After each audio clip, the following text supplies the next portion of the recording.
Hello everyone, ভিডিওটা আমি এখান থেকে স্টার্ট করছি। তা সেদিনকার ছিল সোমবার, আর সোমবারের মধ্যে চতুর্থ সোমবার। আর আমার বাপের বাড়িতে পুজো হচ্ছে, কারণ আমাদের দোতলার উপরে মন্দির আছে, বাবার মন্দির।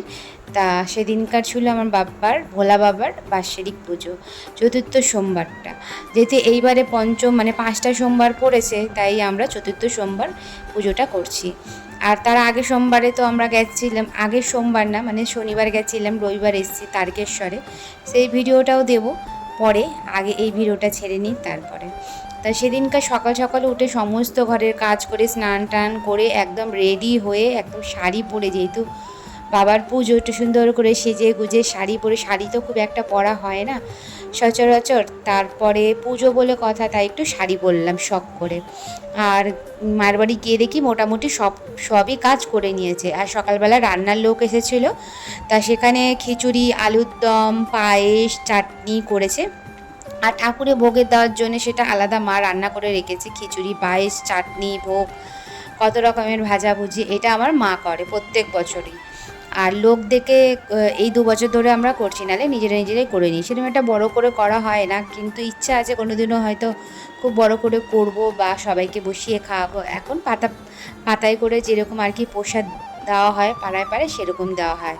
তা আমাদের এদিকে ব্রাহ্মণ মশাই চলে এসেছে। তা আমি যেতে যেতে একটু বেলাই হয়ে গেছিলো, তাই জন্য গিয়ে দেখলাম সমস্ত কাজ একদম রেডি করে রেখেছে মা। তারপরে ব্রাহ্মণ মশাই চলে এসেছে, এবার আমরা সব এক এক করে জল ঢেলে নেব। আর বাবার মাথায় জল ঢেলে যদি বাবাকে শান্ত করা যায়, তা যাই হোক না কেন, বাবা এই শ্রাবণ মাসে বাবার মাথায় যারা যারা জল ঢালবে, সত্যি কথা বলতে মন থেকে চাইলে সব কিছুই পাওয়া যায়। বাবা যেন সবার মনস্কামনা পূরণ করে, সবাইকে ভালো রাখে, বাচ্চাদেরও সুস্থ রাখে আর ফ্যামিলির লোকদেরও সুস্থ রাখে। আমি এদিকে জলটা ঢেলে নিচ্ছি, তারপরে বারে বারে করে সবাই বাচ্চাদেরকে নিয়ে বড়রা সবাই মিলে এক এক করে জলটা ঢেলে নেব।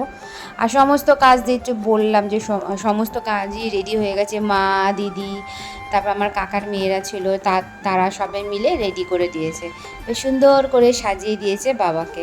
তারপরে আমাদের ব্রাহ্মণ মশাই এসে আগে বললো আগে জলটা ঢেলে নাও, তারপরে পুজোটা আমি স্টার্ট করছি। তারপরে আমরা সবাই এক এক করে আমরা জলটা ঢেলে নিলাম। তারপরে আমাদের কাকু পুজো করতে বসে গেল। তা উনি পুজো করতে বসে গেল, আমরাও সব বসে গেলাম, একটু বসে অঞ্জলিটা দিলাম। তারপরে হবে আমাদের যজ্ঞ। যেহেতু আমাদের বার্ষিক পুজো, ওই জন্য আমাদের ঘরে যজ্ঞটা হয়। আর প্রত্যেক বছরে কিন্তু এই যজ্ঞটা করতে হয়, কারণ হলো নাকি শুনেছি বার্ষিক পুজোতে যজ্ঞ করলে ভালো, তাই হয়তো আমাদের করে যজ্ঞটা। তা আমাদের সুন্দর করে পুজোটা বেশ হয়ে গেল, আমরা অঞ্জলি দিলাম এক এক করে, দিয়ে তারপরে যজ্ঞ করতে বসলাম। আর যজ্ঞর আগুনটা এত সুন্দর উঠেছে না কি বলবো, যজ্ঞের আগুন যত উঠবে তত ভালো। তা যাই হোক, সবার বাবা যেন সবার মঙ্গল করে, সবাইকে ভালো রাখে, সবাইকে সুস্থ রাখে। আমাদের এইভাবেই দিনটা কাটলো। তারপরে তো পুজো হয়ে যাওয়ার পরেই আমরা করতে করতে অনেকটাই বেলা হয়ে গেছে, তখন কটা বাজে, 4টে 4:30 বেজে গেছে। আর কি সুন্দর করে গুছিয়ে দিয়েছে দেখো, সব রকমের ফল, তারপরে ভোগ প্রসাদ। আর সবথেকে ভালো লাগে এই চাল মাখাটা। কার কার চাল মাখাটা খেতে ভালো লাগে সেটা কিন্তু কমেন্ট করে জানিও। আমাদের ফলের মধ্যে সবথেকে এই চাল মাখাটা খেতেই ভালো লাগে।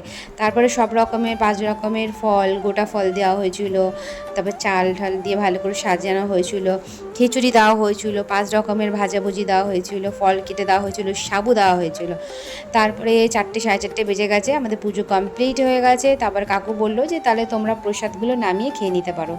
তাই জন্য আমরা আগে প্রসাদ খাবো, তারপরে খাবো খিচুড়ি। তাই জন্যে প্রসাদটা আবার মাখিয়ে নিচ্ছি, চাল মাখাটা আমি মাখাচ্ছি, আর সাবুটা মাখাচ্ছে দিদি। ওটা সাবু মাখাতে একটু নারকেল কলা দিয়ে ভালো করে মাখানো হয়েছে। আর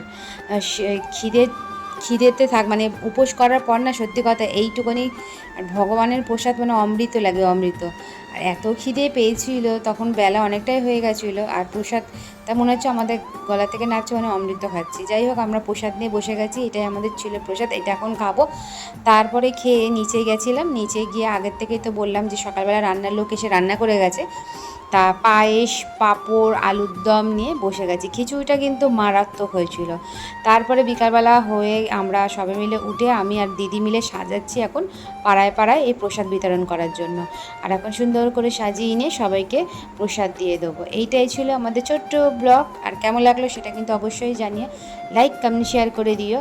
আর অনেক ইচ্ছা আছে একটু বড় করে করার, ভগবান যেদিনকার দিন দেবে সেদিনকার অনেক বড় করে ঘরের লোককে মানে বাইরের লোককে বসিয়ে খাওয়াবো। তা সবাইকে টাটা, লাইক, কমেন্ট, শেয়ার করে দিও। আর ভালো লাগলে একটা ছোট্ট কমেন্ট করে দিও। হর হর মহাদেব।